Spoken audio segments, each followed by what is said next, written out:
Hi everyone. In Chinmay Mission, we like to greet people saying Hari Om. So Hari Om.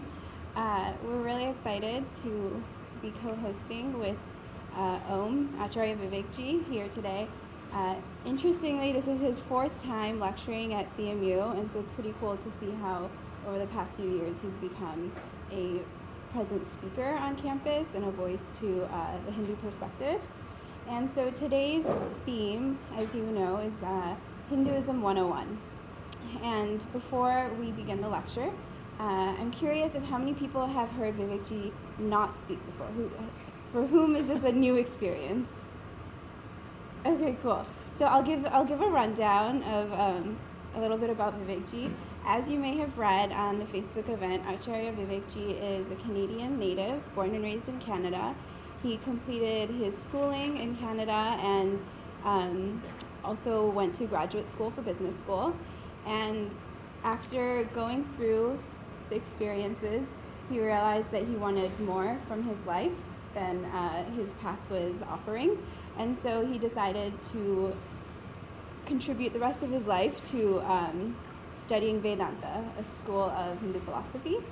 And he spent a 2-year course in India studying only Vedanta, and ever since he has returned to the North America area and also travels around the world to give lectures on Hinduism to people of a variety of different age groups. And so we're extremely fortunate that he's able to spend time with us here in Pittsburgh today, and he will be lecturing for 45 minutes, and afterwards there will be a 15-minute Q&A, at which time we will pass around small pieces of paper that you can write questions on. And in fact, we might just pass them around at the beginning, so as a thought comes to you, you can write them down. And at 15 minutes till 8, we'll go ahead and collect them and start reading off questions that any of you have. Okay, try Vivekji. You can hear me in the back? In the back here? Did you hear Rubini at all?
One day, a lady was shopping in the market in Europe, and she happened to notice that Picasso was in the same market. And she shyly went to him and said, "Picasso, can you please draw me something quickly?" So he said, "Sure." So she handed him a small piece of paper and a pencil, and he quickly drew something. It took him 30 seconds, and he gave it to her. And then she was very grateful, and he looked at her and said, "That'll be $10,000. And she said, "But that only took you 30 seconds to make." And he said, "But it took me a lifetime of practice to be able to do that in 30 seconds.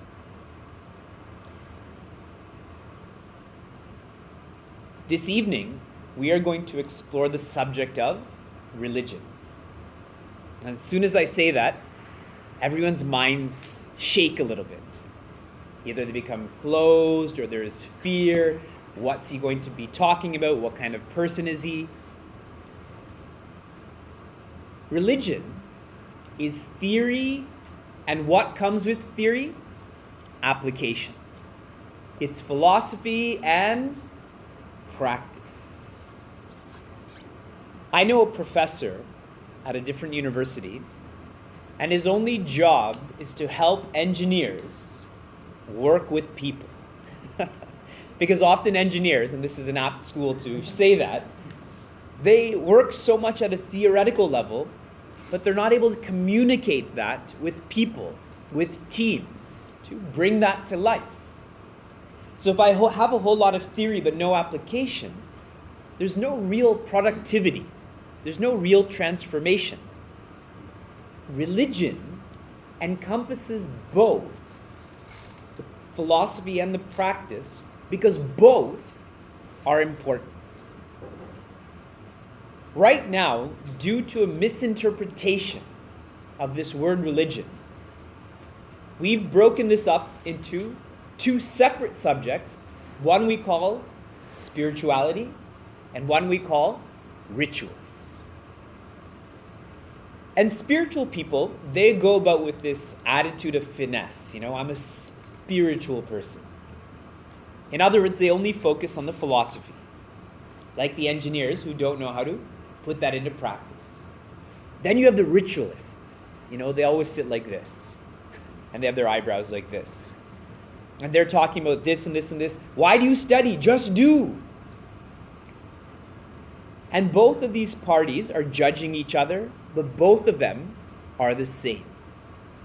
Even if you overlap the word spiritual and ritual, the word ritual is in spiritual, isn't it? I just observed that today. I don't know if it's as profound to you as it is to me. But they're the same. And taking religion to another context, it comes from a Latin root, broken up into two, is religere, which means to bind back, which means to go home, which means to know thyself. Now, to know who you are, it can't just be a study, it has to be a practice as well. In the movie The Matrix, when Neo goes into the kitchen to meet the Oracle, there's a sign in Latin there. What does that sign say? Know thyself. And Neo knows who he is theoretically, but he doesn't have faith in who he is, which is why he feels small, acts small. But you see, Morpheus, he knows theoretically and he applies it, which is why he's fearless. This evening, as we study religion, we will specifically focus on Hinduism. And we're taking this at Hinduism 101, which is the most basic class, right? Whenever that term 101 is there, it's for the people who don't know anything. So I'm speaking to myself when I say we don't know anything, I really mean myself. So I'm going to think about Hinduism from the most simple perspective, from the lowest common denominator. And as was shared, I've spoken at Carnegie Mellon University many times now, and it's always an enjoyable and insightful experience for me. So I'm grateful for all of you taking an interest in being here. And as was shared, we will have time for questions. My teacher had shared there's only two types of people who don't have questions. People who understood everything and people who have understood nothing. Those are the two types of people who don't have questions. Everyone in between has questions. So we'll have some time for that. Good? Okay. Even if you say not good, what difference does it make? We're still going to proceed. Whenever you buy something expensive, when you bought a laptop, did you just look at one review? Did you look at one coupon? When you decided to go to this school or another school in Pittsburgh, did you just come because someone else went there? Did you come just because of the awesome weather in Pittsburgh? Whenever you buy something expensive, whenever you make a significant decision, you look at it from multiple perspectives to ensure that what you're about to do that you're clear about it, that it's a solid decision. When we study a religion, that same framework should be used. We should look at what religion is from multiple perspectives. And we should inquire deeply into what the words mean. What are the traditions in that religion? One of my teachers, he had a very long white beard. And as he would speak, he would often pull down his beard and say, the longer the beard, the more the suspicion. You should question that person more. When we take up Hinduism 101, we're going to take it up like a news report. If you ever read a news report, they use 6 perspectives to present that news. How, who, when, where, what, why. In fact, the word news, I'm told, means north, east, west, south.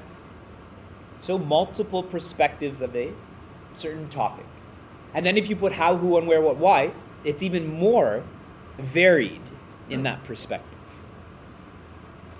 So we're going to do the same in an order which I feel goes from most fundamental to that which is less fundamental.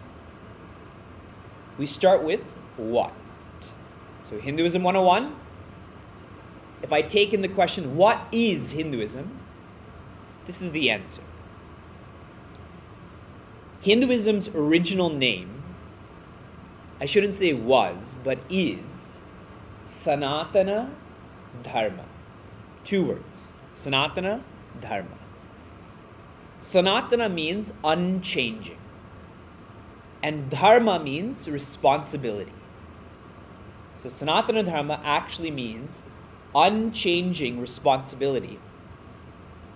My question to all of you, what is your unchanging responsibility? Is it to go to school? Because there's certain people in this room that have graduated, so their responsibility is not to go to school. Is it to be married? Many of you are not married, so that can't be it either. Is it to have this type of job? Is it to have kids? Is it to be an American? What is your unchanging responsibility? We only have one responsibility that unites all of us, and that is to be what? Happy. Our only responsibility is to be happy. Now, our happiness is interesting. You know when people say that person's interesting? That really means not good, but you don't want to say not good. Our happiness is interesting. Our happiness is there for the first day it snows, but as soon as the second day it snows, that happiness is gone. Our happiness is before an exam, not before an exam, not during the exam, and rarely is it after the exam. Right? So we're so excited to get into this school, but then as soon as we're here, all of that goes away till you get out of the school. So we have interesting happiness. Real happiness is when our happiness is infinite, constant, and unconditional. Infinite, constant, unconditional, which means it's beyond space, time, and matter. Right now, our happiness is within the field of space, time, and matter. And that itself is limited, so my experience is limited. But what we're aspiring to do is to go beyond that. And if I can define this simply, it's to be happy for no reason at all. That's our unchanging responsibility. I have a lady who writes me emails, and she always writes, I hope you are well, ... and then says, and that you are unconditionally happy for no reason at all. In capitals she writes that, like she's yelling at me. And I like it because it's a reminder of what I should really be. So what is Hinduism? Hinduism is this unchanging responsibility to be independently happy. This is a vision. The vision with which we should go to school, we should work, we should get into relationships, we should get out of relationships. Whatever it may be, this is a vision. And the Sanskrit word for vision is darshana. Darshana also means religion. So vision and religion are the same words in the field of philosophy. Now, some people say Hinduism is not a religion, it's a way of life. Now tell me, isn't every religion supposed to be a way of life? Is a religion just supposed to be in this room and then you're the exact opposite person outside? Or if it's just a way of life, how? How do you live your life? It's a vision that guides that way of life. And that's why I said it's the philosophy and the practice. You and I become too, use that term wishy-washy. I think old people use that term wishy-washy. We're too poetic. We're too polite. We think everyone is the same, but that's not true. And I'll get to that. This is a vision. And Sanatana Dharma is not an academic religion. I'm going to say that one more time because it's Spirituality Month in this school. It is not an academic religion. It is not to be used in a comparative study. Why? And why not academic? Because it's supposed to be lived. Why not compared? Because each religion is different for different people. As soon as you start comparing, isn't it one person is superior and one person is inferior? If I compare my girlfriend to your girlfriend, can they ever be the same? They're not. Comparison implies superiority and inferiority. That's why Sanatana Dharma is not academic. It is not for comparison. It is a vision to be lived. So what is Hinduism? Sanatana Dharma, independent happiness, the vision to be lived. Good? Now you should just say good, right? For the sake of, of you being happy and me being happy. We go to why.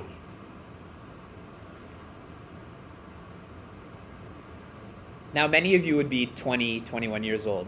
When you were 15, you could eat as much as you want and your body wouldn't change, correct? When you're 20, is that still the case? When you're 25, is that still the case?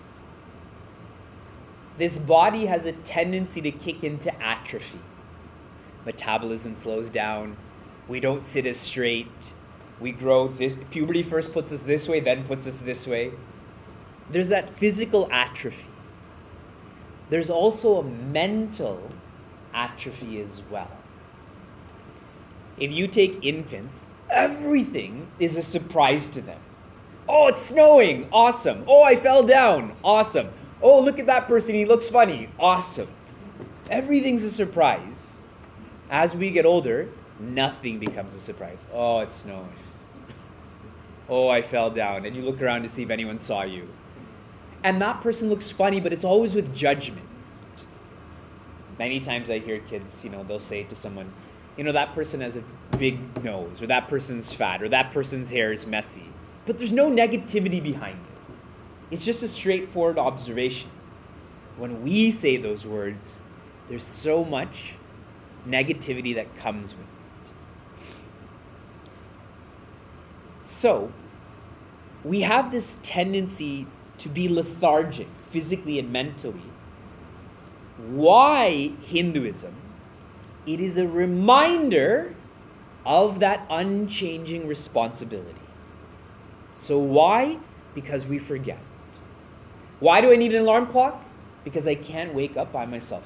Why do I have an alarm that I have an exam coming up? Because I forget.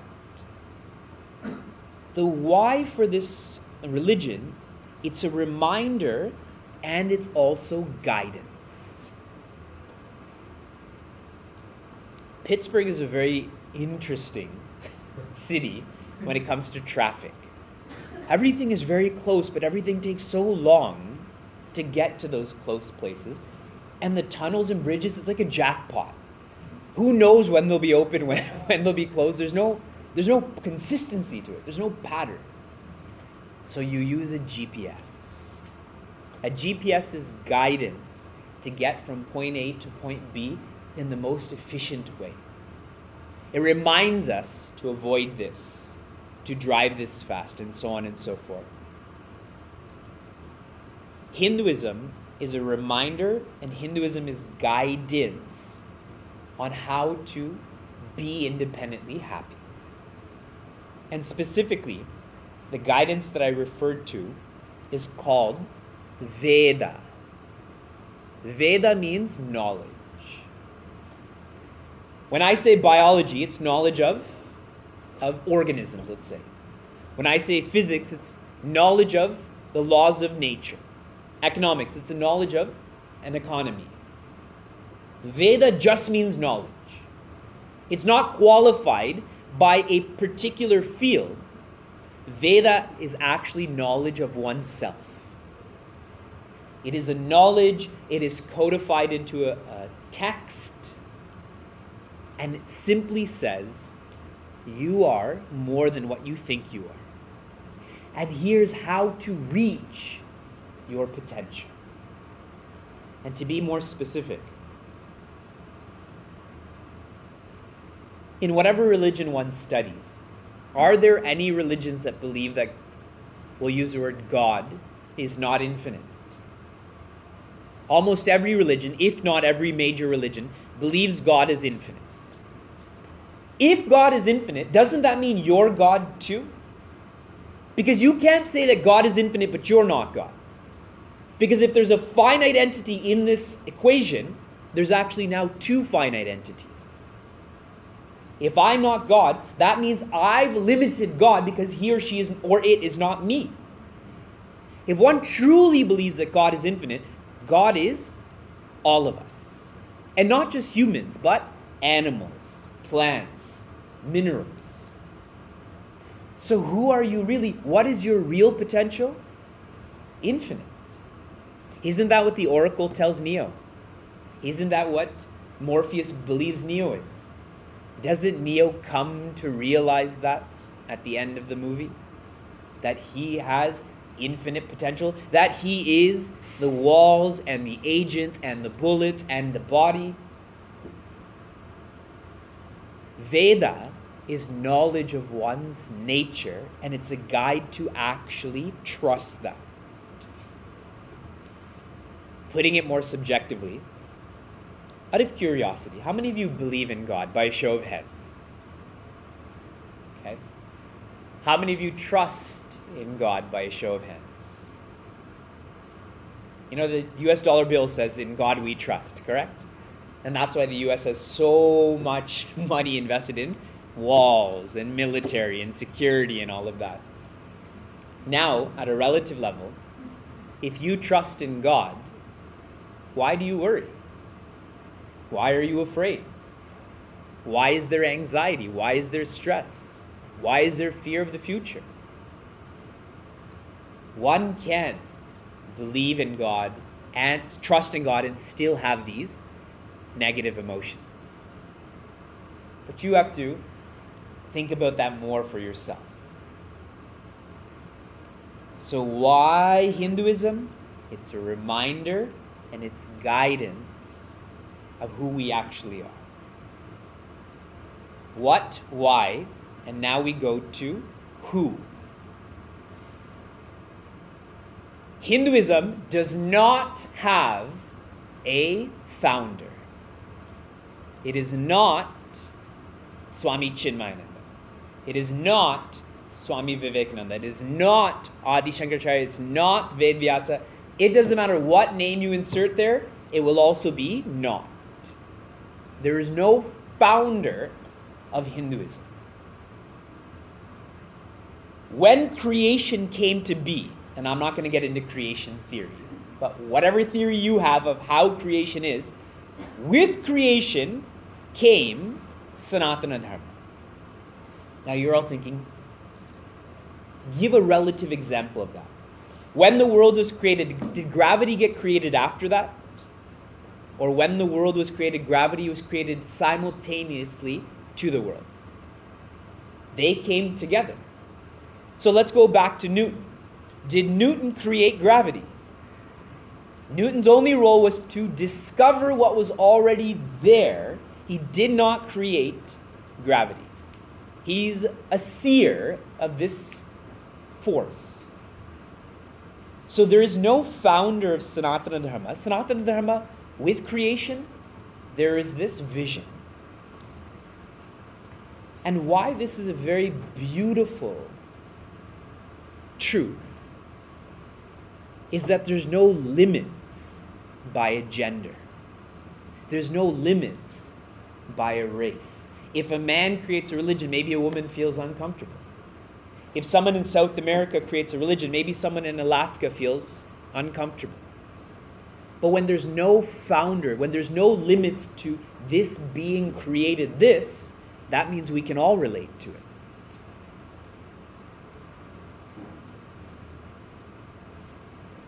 My teacher, Swami Chinmayananda, he says, there are as many paths to God as there are people. Because every person here is interesting. And more holistically, every person here is unique. There's a new chain of fast food that I went to eat at recently. It's called Blaze Pizza. I was in Raleigh and I had it. LeBron James is the new spokesperson for Blaze Pizza. Imagine Chipotle, but for pizza, and they have way more toppings. So you can choose your dough. They have like 8 types of cheese and so many olives and so many toppings. And they calculate that if you put in the combinations of permutations, there's like many hundreds of thousands of possibilities of pizzas that you can create. Now that's for pizza. Imagine for people. How unique each person is. And in each circumstance, we respond uniquely. So the fact that there's no founder, again, it shows that this is a very intimate subject, that is religion, that is specific to each person. And that's why in Sanatana Dharma there is no conversion. Because conversion is forcing someone to be like me. What's fascinating is when I think of you, and I look at you, and I judge you, I always judge you from my reference point, as if I'm the standard of goodness. You should look like me. You should walk like me. You should definitely drive like me. Right? You have these backseat drivers that just go on and on and on. Like they're the reference point for what's a good driver. So in Sanatana Dharma, there is no conversion. In fact, you cannot be born into Sanatana Dharma. Sometimes speakers, teachers will say, you're born a Hindu, or you're born this, or you're born that. But that's not accurate. If you trust in the teachings, if you trust in the vision, I should be more general. If you trust in the vision, you know the philosophy and you practice it, then you are a Hindu or a Sanatana Dharmi. But if you do not trust in the message, you do not know the philosophy or practice it, then you're not a Hindu. So it has nothing to do with who your parents are. It has nothing to do with what kind of blood type you have. This whole idea of, it's almost like a swear word, the caste system. That's so grossly misinterpreted. The word caste doesn't even exist in our scriptures. The word is varna. Varna is a Sanskrit word. In English it means color. It is not a caste system. Caste is something that doesn't change. It is something that is fixed. Varna is a color. When I meet little kids, they ask me, what's your favorite color? Vivekji, tell us, what color do you like to wear? What color do you want me to paint this picture of whatever? And I tell them, I don't really think I have a favorite color, but if I do, then do something that is yellow. And then they'll say, my favorite color is pink, or my favorite color is green, or turquoise, or whatever it is. And if they've learned a new fancy color, that becomes their favorite color. And they never say it as, oh, pink is better than yellow. Your favorite color is yellow, so I'll paint you this picture. My favorite color is blue, so I'll make this picture. Caste is this way. Color is this way. It's not superior and inferior, it's just different. And that difference is not by our parents' profession. It is not based on where you live in society. It is the way you think. The word is guna. Guna means the quality of your mind determines your color. And that's why when it comes to who of Hinduism, those who know the philosophy and practice this, they are Hindus. And those who don't know the philosophy and don't practice are not. It is subjective. Only you know if you are this or not. What was the first question? You have 1 out of 6 chances, so you have 15% chance of getting it right. What was the first question? What? Then? Why? Then? What do you think the next question is going to be? Think of it logically. I'm going from the bottom up. The foundation is what, then why, then who. The next one would be when. Now you have a 50% chance. I've already knocked off 3 questions. It is when. So logically, if there's no founder of Sanatana Dharma, there's no who, there also has to be no when. Gravity was not created in a point of time. Gravity is. Sanatana Dharma does not have a beginning. It is.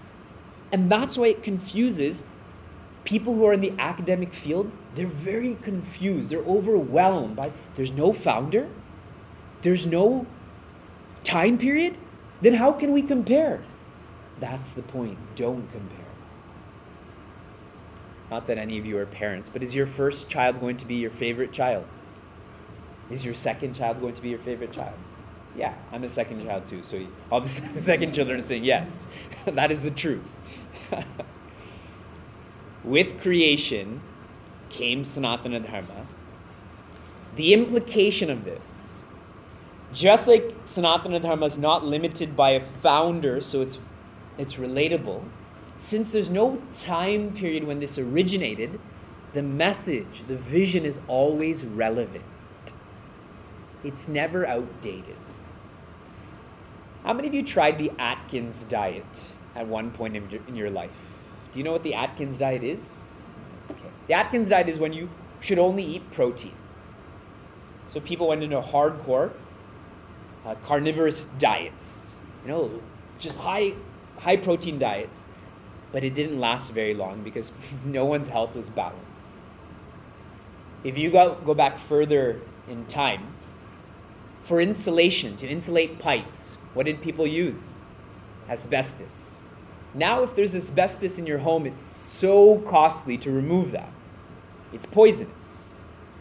So the Atkins diet didn't work over a period of time, neither did asbestos, but Sanatana Dharma has been around longer than anthropological studies, than even carbon dating.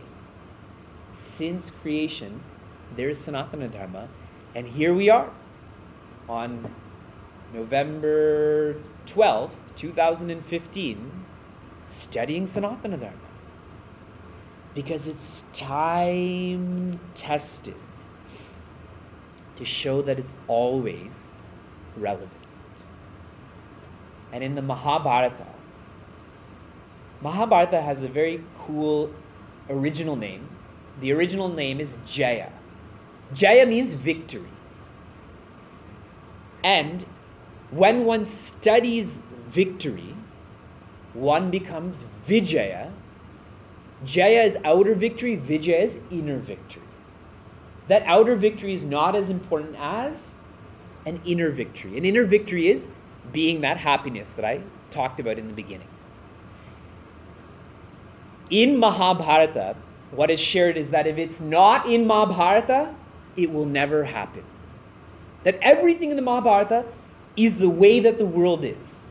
So jealousy, fear, politics, stealing, all types of relationships, child raising, universities, different subjects, all of this, medicine, it's all contained in these 100,000 verses. And this is written, am I saying it correctly? Anthropologists say that it's 5,000 years old. That's what they say. But it's much older than that. And the point is that it happened 5,000 years ago. It's happening now. It's going to happen 5,000 years from now.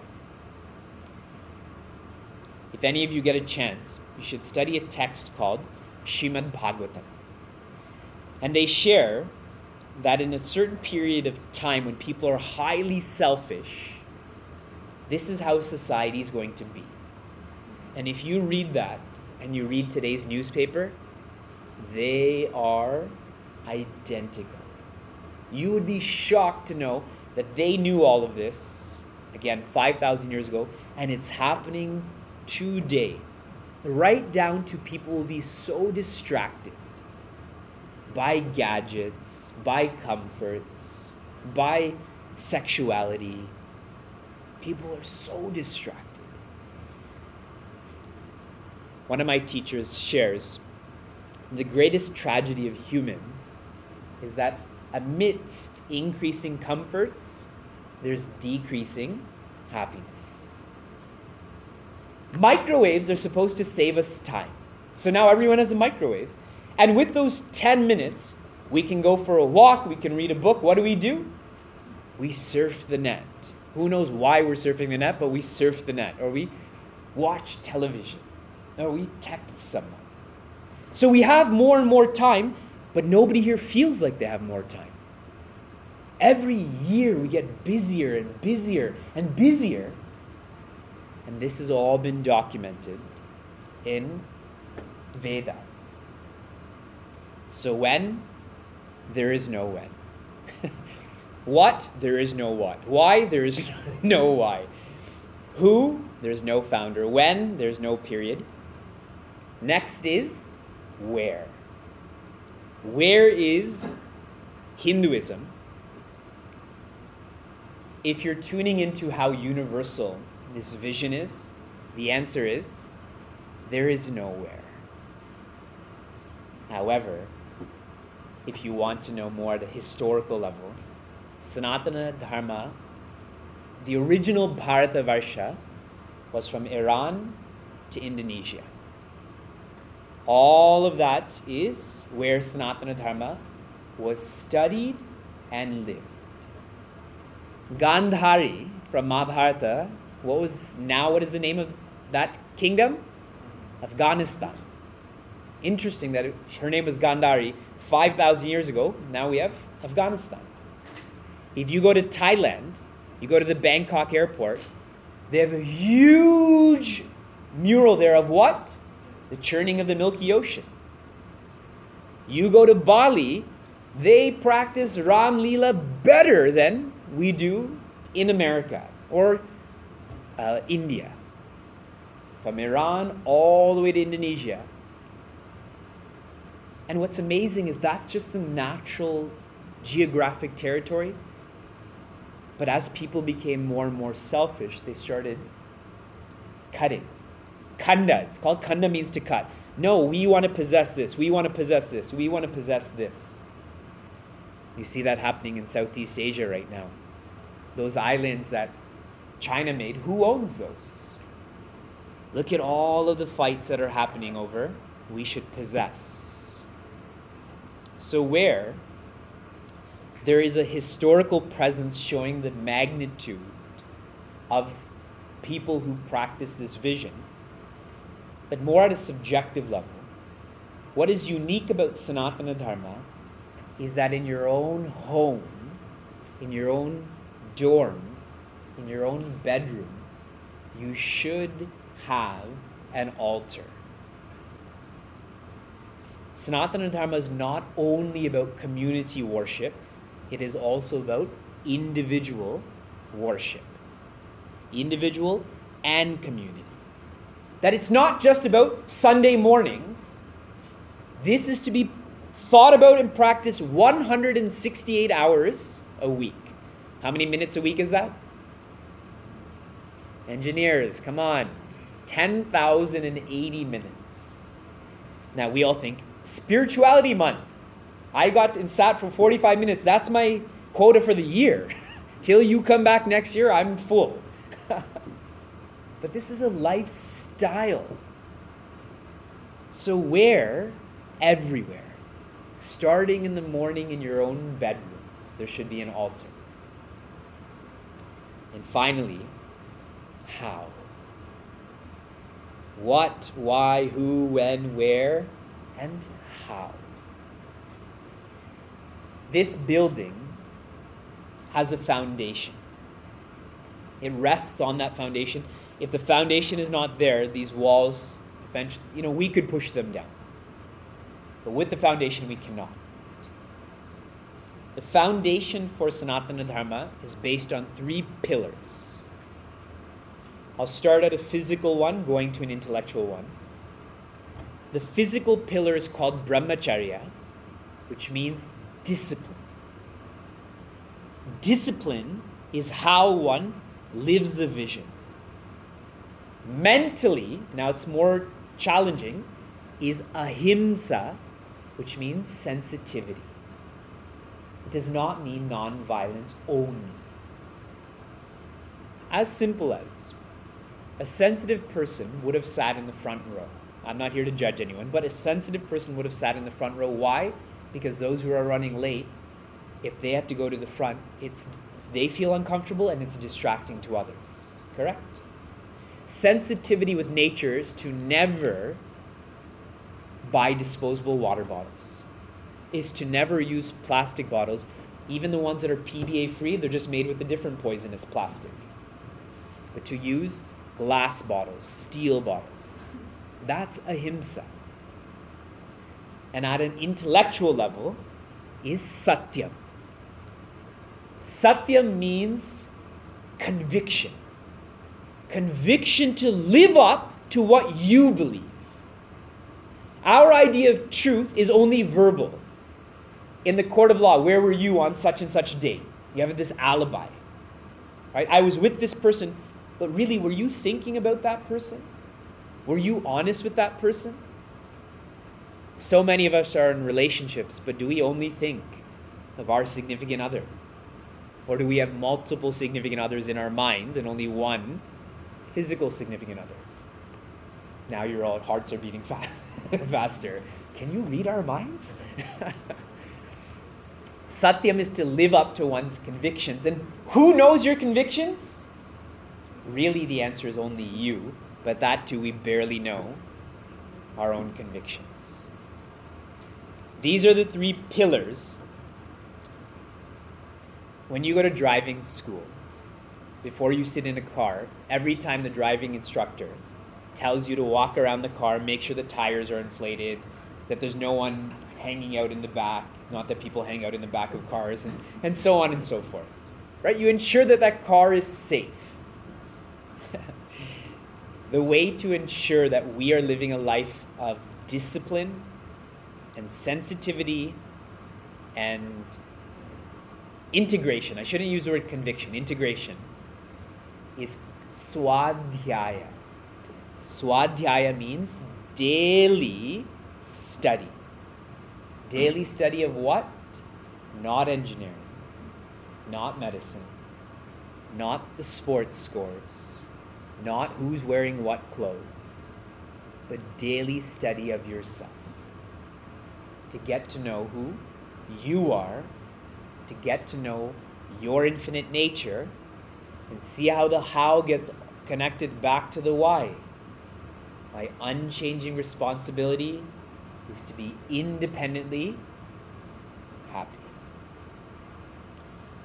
What, why, who, when, where, and how.